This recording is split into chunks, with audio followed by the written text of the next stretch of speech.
نون والقلم وما يسطرون ما أنت بنعمة ربك بمجنون وإن لك لأجرا غير ممنون وإنك لعلى خلق عظيم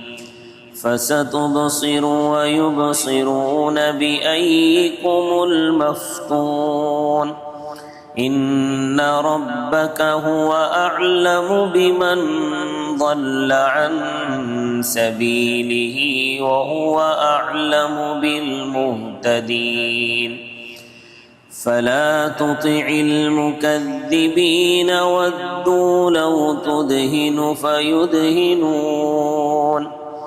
ولا تطع كل حلاف مهين هماز مشاء بنميم مناع للخير معتد أثيم عتل بعد ذلك زنيم أن كان ذا مال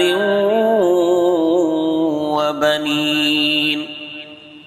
إذا تتلى عليه آياتنا قال أساطير الأولين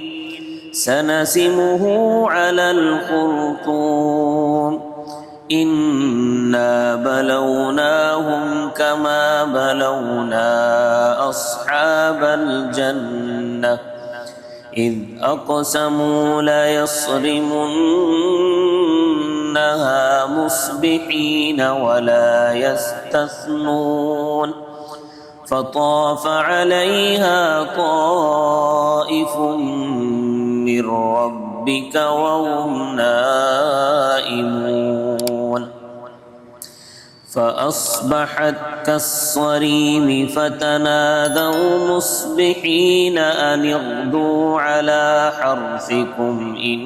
كنتم صارمين فانطلقوا وهم يتخافتون ألا يدخلنها اليوم عليكم مسكين وغدوا على حرد قادرين فلما رأوها قالوا إنا لضالون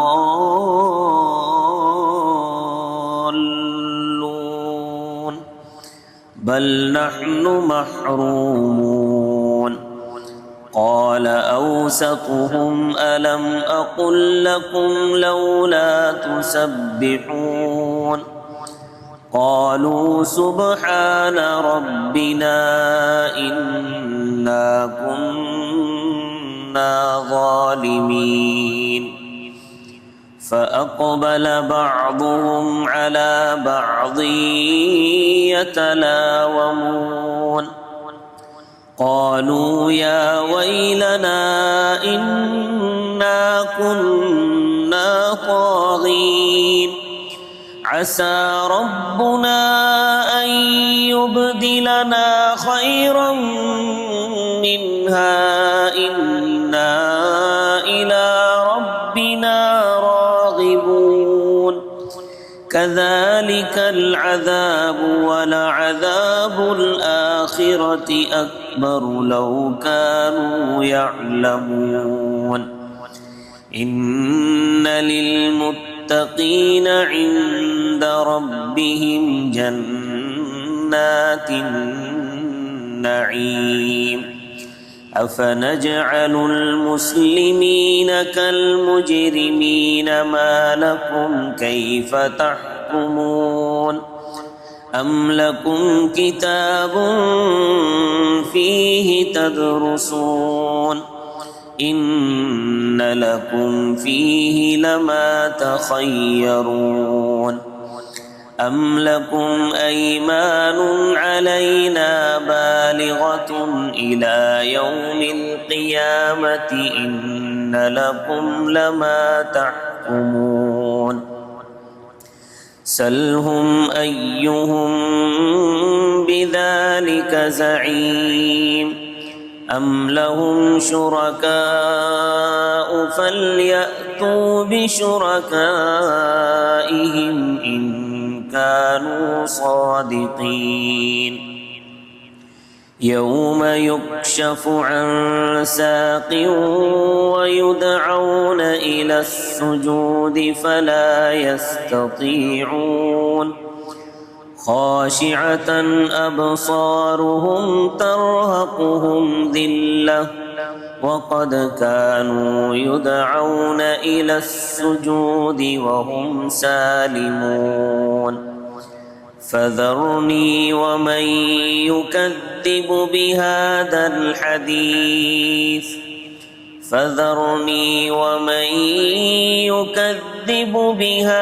الحديث سنستدرجهم من حيث لا يعلمون وأملي لهم إن كيدي متين أم تسألهم أجرا فهم من مغرم مثقلون أم عندهم الغيب فهم يكتبون فاصبر لحكم ربك ولا تكن كصاحب الحوت إذ نادى وهو مكظوم لولا أن تداركه نعمة من ربه لنبذ بالعراء وهو مذموم فاجتباه ربه فجعله من الصالحين وإن يكاد الذين كفروا ليزلقونك بأبصارهم لما سمعوا الذكر ويقولون إنه لمجنون